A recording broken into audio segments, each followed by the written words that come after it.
On est parti. Patrick Jagou, Sentier d'auteur, la Jagou d'émission littéraire produite en partenariat avec la Société des auteurs savoyards. Aujourd'hui, j'ai le plaisir d'accueillir Thia Bess. Thia Bess, où êtes-vous née? Êtes-vous savoyarde?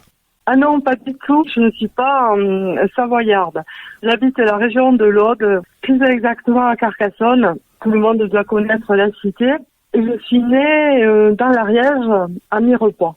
Thia Bess, vous écrivez, à part écrire, que faites-vous dans la vie? Alors dans la vie, oui, tout le monde dit que je suis une grande rêveuse, mais en fait ça ne me gêne pas parce que le fait de rêver m'aide beaucoup à affronter certaines tâches quotidiennes. Notamment, je m'occupe de ma famille qui est âgée, ce qui fait que ça me laisse peu de temps pour m'aérer et quand je peux, je vais marcher et tout dans la nature. Voilà ce que je fais dans la vie. Thia Bess, dans quelles circonstances avez-vous commencé à écrire?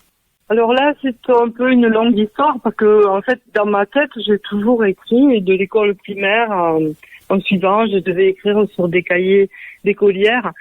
Et puis un jour, je ne sais pas si c'est la chance d'avoir rencontré d'autres écrivains, d'autres poètes qui m'ont dit « Mais pourquoi tu te lances pas? Pourquoi tu ne publies pas ?» Donc j'ai commencé à publier comme ça sur les réseaux sociaux. Et puis un jour, j'ai rencontré un écrivain qui m'a dit « Je pense que tu es capable d'écrire un roman ». Et puis finalement, c'était un pari un peu fou. J'ai commencé à écrire Mathilde, le premier roman, qui a été édité par Libre de Lire, qui est basé à Aragon, dans ma région. Et puis j'ai continué et j'en ai écrit un autre. Donc Mathilde, c'est une jeune femme très romantique, très rêveuse, un peu frêle dans son cœur, je dirais, qui suite à une douloureuse rupture amoureuse, va quitter son beau pays natal.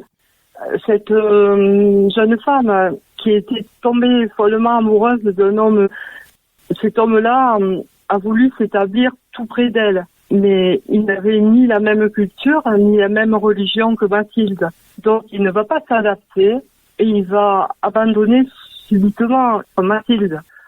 Il va retourner dans son pays natal. Mais la pauvre Mathilde ne va pas s'en remettre. Cette douloureuse rupture va l'écraser et l'anéantir complètement. Thia, Mathilde, c'est vous? Oui, à vous, je peux le dire. Oui, c'est moi. C'est moi. Oui, c'est moi. C'est moi et voilà. Il y a certaines personnes qui ont compris que c'était moi. Notamment peut-être ma famille, mais personne ne m'a jamais rien dit. Parce qu'en fait, oui, j'ai été abandonnée par cet homme qui était philosophe aussi et poète, que j'aime encore, mais voilà, je l'ai pas revu depuis. Je ne me remets pas, quoi.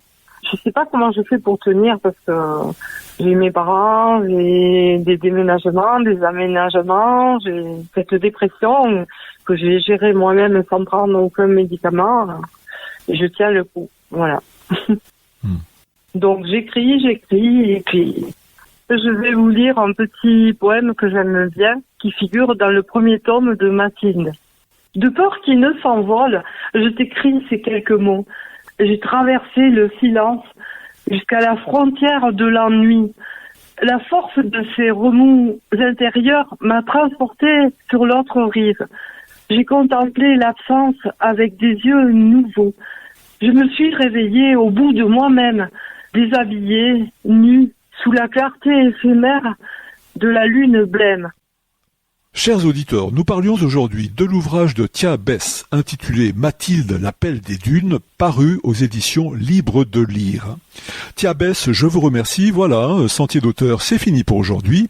Au revoir les amis et à la semaine prochaine si ça vous dit.